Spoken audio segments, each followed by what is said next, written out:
ভগবান কি কথা শুনলাম গো, শুনলাম নাকি আমাদের সাউনি দিদি মানে সেই প্রথম দফা ভোট দিতেই এবারে রেগে মেগে লাল হয়ে বেরিয়ে চলে যাচ্ছে, প্রথমে হেরে গিয়েছে বলে। এ বাবা রে বাবা, তাহলে তো দলের কোনো নিয়মই মানছে না গো বাবু। এই লেগে দিদি তোমাকে কইছিলাম যে ওই অভিনেত্রীকে অভিনেত্রী জায়গাতে রাখো, দলের কোনো কিছু ফলো করছে না গো। দিদি কইছিল দেখো দাঁতে দাঁত চেপে পড়ে থাকবা যতক্ষণ না শেষ অবধি দেখবা। তাহলে এটা কি কইলা দিদি? আরে বাবা তোমরা তো জিতবাই, কত সুন্দর গড়া করে করে বলেছিলাম পেটি দেখি দেখি যে আমাদের জিত নিশ্চিত, যতই গড়া হামলা জিতবে নাকি গামলা।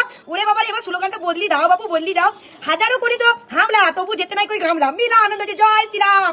শুনেন আপনাদের হার নিশ্চিত ছিল সেটা আমরা সকলে জানি, আপনারা কই ছিলেন না, শুধু আমরা চুপ করেছিলাম। তখন আমাদের চুপ করে থাকার সময় ছিল, এখন কওয়ার টাইম চলে গেছে। তবে সাউনি দিদি তোমার কিন্তু শেষ অবধি দেখাটা উচিত ছিল, তোমাদের যিনি নেত্রী ওনার কথা তোমাদের মেনে চলা উচিত ছিল। তুমি যেহেতু সেই রুলস একদমই মানো নাই বাপু, তাই বলবো আগামী দিনে দিদিকে যে ইমন ধরনের যেন কোনো অভিনেত্রীকে না লেয় বাপু। তা যাই হোক কেমন লাগছে সজল ঘোষ নাকি হেরিয়ে গুয়াড়া হয়ে যাবে, তা তুমি তো নিজে দেখি আগে সিলিন্ডার হয়ে গেলা, সিলিন্ডারই তো বলতে নাকি হ্যাঁ সিলিন্ডার হয়ে বাস হয়ে গেলা যে এইবারে নাকি তুমি হেরিয়ে গেলা, মিলাই খুশি।